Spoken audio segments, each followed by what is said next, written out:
Assalamualaikum warahmatullahi wabarakatuh.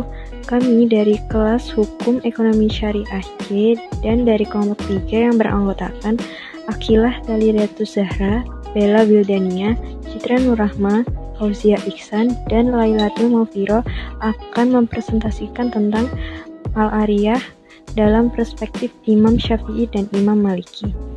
Pada subbab yang pertama, pengertian Al-Ariyah akan disampaikan oleh Fauzia Iksan.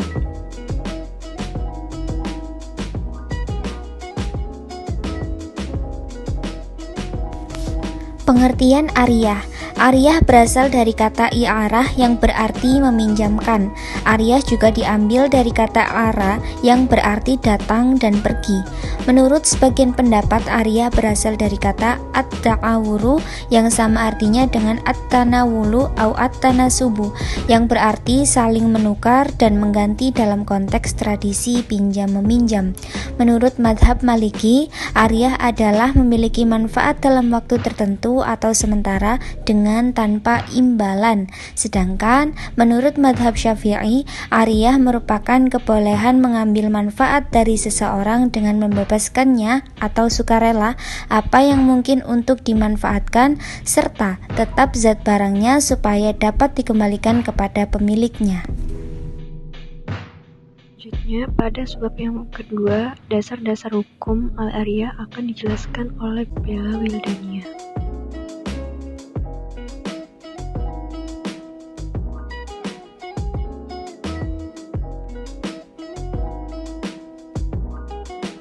Dasar-dasar ariyah.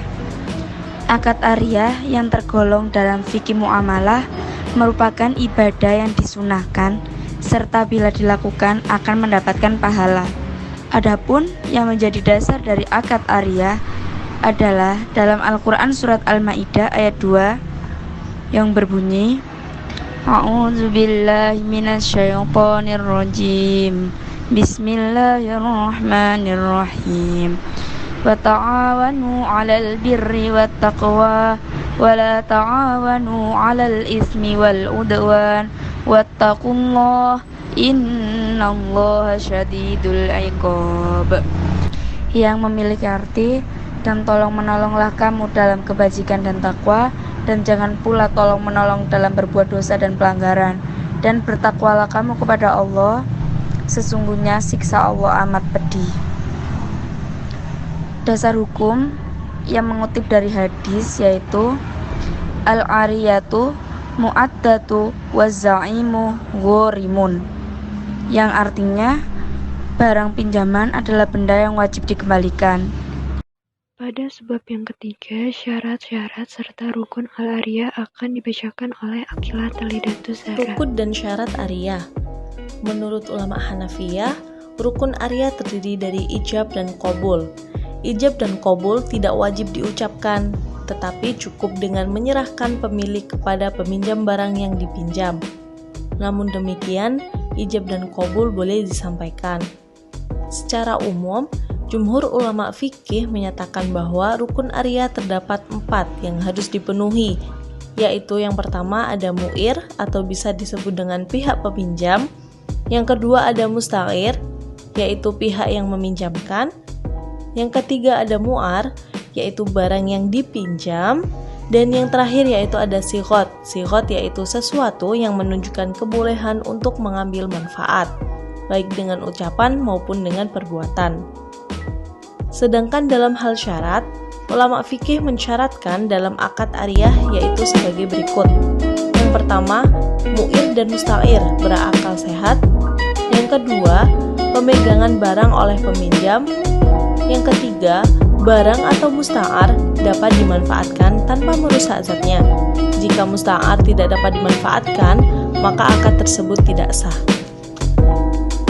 Dan pada kesimpulan materi yang kami bawakan kali ini akan disampaikan oleh Lailatul Maufiroh. Definisi ariyah menurut ulama Maliki dan juga Hanafi, yakni menyerahkan kepemilikan manfaat atau suatu benda dalam waktu tertentu tanpa adanya imbalan. Sedangkan menurut Imam Syafi'i, Al-Ariyah yakni izin menggunakan barang yang halal dimanfaatkan di mana barang tersebut tetap dengan wujudnya tanpa disertai dengan imbalan. Dari kedua definisi tersebut, menghasilkan konsekuensi hukum yang berbeda, yakni mazhab Maliki menganggap bahwa ariyah itu merupakan penyerahan kepemilikan hak guna suatu benda dalam jangka waktu tertentu. Dalam artian, peminjam barang selama jangka waktu pinjaman berhak meminjamkan atau menyewakan barang pinjamannya kepada pihak lain tanpa seizin pemilik barang, sebab dia dianggap memiliki hak guna barang tersebut. Terdapat perbedaan pendapat mazhab Syafi'i dan juga mazhab Maliki mengenai hukum tanggung jawab apabila terjadi kerusakan barang dalam akad ariyah. Menurut mazhab Syafi'i, pihak mu'ir akan menanggung harga barang apabila terjadi kerusakan dan apabila ia menggunakannya tidak sesuai dengan izin yang diberikan pemilik walaupun tidak sengaja. Menurut Maliki, pihak mu'ir harus menanggung barang tidak ada padanya, yakni yang dapat disembunyikan seperti pakaian. Dia tidak harus menanggung sesuatu yang tidak dapat disembunyikan seperti hewan atau barang yang jelas dalam kerusakannya. Yang kedua, perbedaan pendapat mazhab Syafi'i dan juga mazhab Maliki mengenai barang yang dipinjam kemudian dipinjamkan lagi kepada orang lain. Menurut mazhab Syafi'i berpendapat bahwa tidak memiliki ketentuan. Namun, menurut pendapat para ulama, pengikut Syafi'i terdapat dua pendapat, dan yang paling sahih adalah tidak boleh. Sedangkan menurut mazhab Maliki berpendapat boleh, meskipun tidak seizin pemiliknya, selama tidak dipergunakan untuk sesuatu maksud yang tidak bertentangan dengan kegunaan barang tersebut. Kemudian yang ketiga, perbedaan pendapat mazhab Syafi'i dan mazhab Maliki mengenai permintaan kembali atas barang yang dipinjam oleh pemilik barang. Di sini, menurut mazhab Syafi'i berpendapat bahwa boleh meminta kembali barangnya kapan saja, meskipun sudah diserahkan dan belum dipergunakan oleh peminjamnya.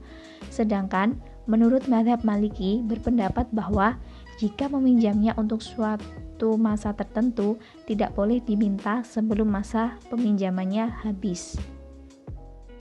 Dengan presentasi kami kali ini, semoga apa yang kami sampaikan dapat bermanfaat bagi kita semua. Saya Citra Nurrahma selaku MC meminta maaf apabila ada kekurangan dalam video presentasi kali ini. Wassalamualaikum warahmatullahi wabarakatuh.